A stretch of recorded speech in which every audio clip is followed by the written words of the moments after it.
The Scarecrow is a scary story about a farmer who builds the scariest and most hideous of all scarecrows to take care of his farm. There was an old farmer in Arizona who owned the best farm in the area. Everybody said his crops were the best and people come from all over to buy their goods from him. Whenever people asked him how he was able to grow such good quality crops, the old farmer would say it was all down to his scarecrow. "What all scarecrowing is the one I have to think," said the farmer. "He makes sure no crows or critters or pests come near my crops." The old farmer had built the scarecrow himself, and it was a fearsome sight. He spent moments working on it to make it as scary as possible. He knew how important it was to keep pests away from his crops. So he gave it arms that stretched out about 6 feet and big long legs what made it as tall as a tree. But the scariest thing about the scarecrow was its head. The farmer carried it himself out of a huge pumpkin.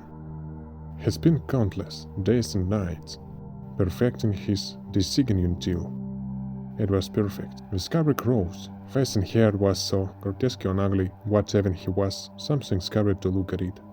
But it was very effective, scaring away every rodent and bird that ventured near. The night boring farm was owned by 2 young men who were brothers named Josh and Garl.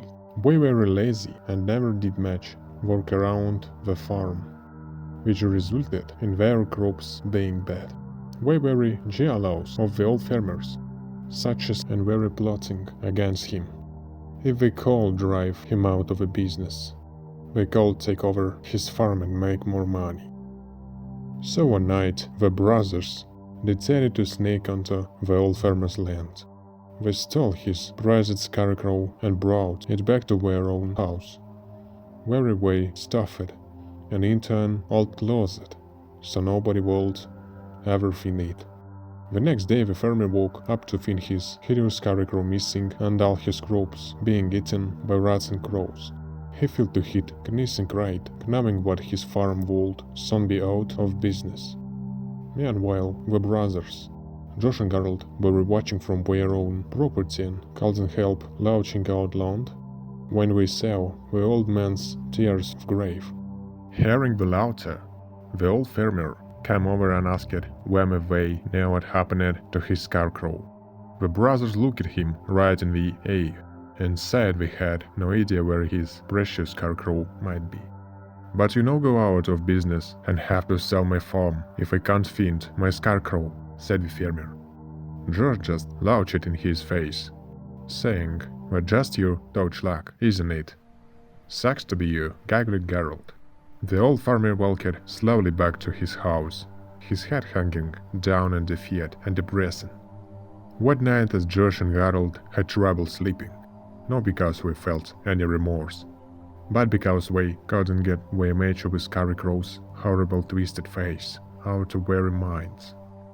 We did say we would never be able to sleep as long as that ugly pumpkin-head was in their house, so we got up and dragged the scarecrow out of the closet.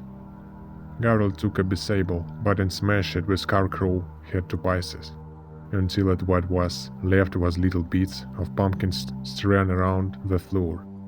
My brother swept up the pumpkin head, ashes and threw them in the trash when we went back to bed and very soon fast asleep, having put all thoughts of the disgusting scarecrow face out of their heads sometime after midnight. Josh and Gerald were awoken by the sounds of a scratching and clawing at their bedroom door. "Did you forget to put the dog out?" asked Gerald sleepily. "We don't have a dog," stammered Josh. Suddenly the bedroom door burst open and a solitary long stray arms naked in through the opening, when a second arm thrashed around, followed by 2 long stick legs. The 2 brothers were frozen in fear and could only look with horror as the headless scarecrow body rose up on its long stick legs, and its long arms reached out for them in the darkness. Garl left cold, seen with Scarecrow, close around his uncle and screaming as loud as he could. He begged his brother Josh to help him. But Josh was already running out of the bedroom. Fleeing in terror, he ran down the hallway, crashed through the front door, and out onto the moonlit road. He ran as fast as his legs could carry him, panting and at the top of his voice. As he passed his neighbor's house, he saw the old farmer standing at his gate. In the moonlight, he could see the farmer just staring at him with a strange smile on his face. Josh kept running, his bare feet slapping against the rough gravel road. He glanced back over his shoulder and saw something was carry him to his very soul. He saw the Scarecrow running along the road close behind him. It was gaining on him, coming closer and closer. And what wasn't all he saw?